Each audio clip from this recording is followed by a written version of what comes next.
Assalamualaikum warahmatullahi wabarakatuh. Kepada saudara-saudaraku yang seiman, sebangsa dan seagama. Kisah kelima, indahnya beristiqomah. Dikisahkan bahwa ada seorang raja yang menguasai sebuah kerajaan tetapi tidak pernah mendapatkan kenikmatan apapun.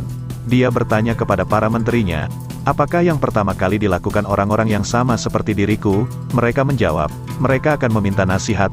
Lalu siapakah yang dapat memberikan nasihat kepadaku? Tanyanya lagi. Dijawab oleh mereka, orang yang dapat memberi nasihat kepadamu adalah ulama. Kemudian ia memanggil ulama-ulama dan orang-orang solih di negerinya dan ia berkata kepada mereka, duduklah di sisiku, jika kalian melihat suatu kebaikan dariku, maka perintahkanlah untuk melakukannya, dan jika kalian melihat suatu maksiat pada diriku, maka cegahlah aku. Kemudian mereka semua melaksanakan perintah tersebut selama 400 tahun.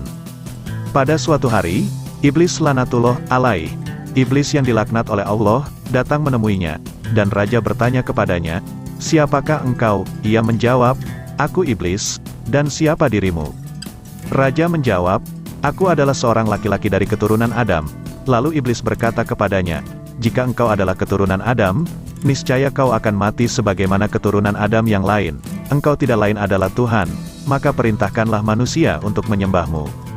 Kemudian ia termakan rayuan iblis lalu naik ke atas mimbar dan berkata, wahai manusia, sesungguhnya aku telah lama menyembunyikan sebuah perkara dan kini saatnya aku katakan, kalian tahu bahwa aku telah menjadi raja kalian selama 400 tahun.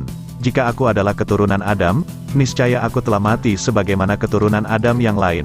Oleh karena itu, aku tidak lain adalah Tuhan, maka sembahlah aku. Kemudian Allah Subhanahu wa Ta'ala memberikan wahyu kepada seorang nabi di zamannya yang berisi, beritahu dia, bahwasanya aku telah meneguhkannya sebagai raja sebagaimana mestinya, dan ketika dia telah mengingkariku, maka demi kemuliaan dan keagunganku, aku akan memerintahkan Buhtan Nashar untuk mengalahkannya. Kemudian Buhtan Nashar mengalahkannya dan memenggal kepalanya serta memenuhi 70 perahunya dengan emas. Wallahu a'lam bishawab.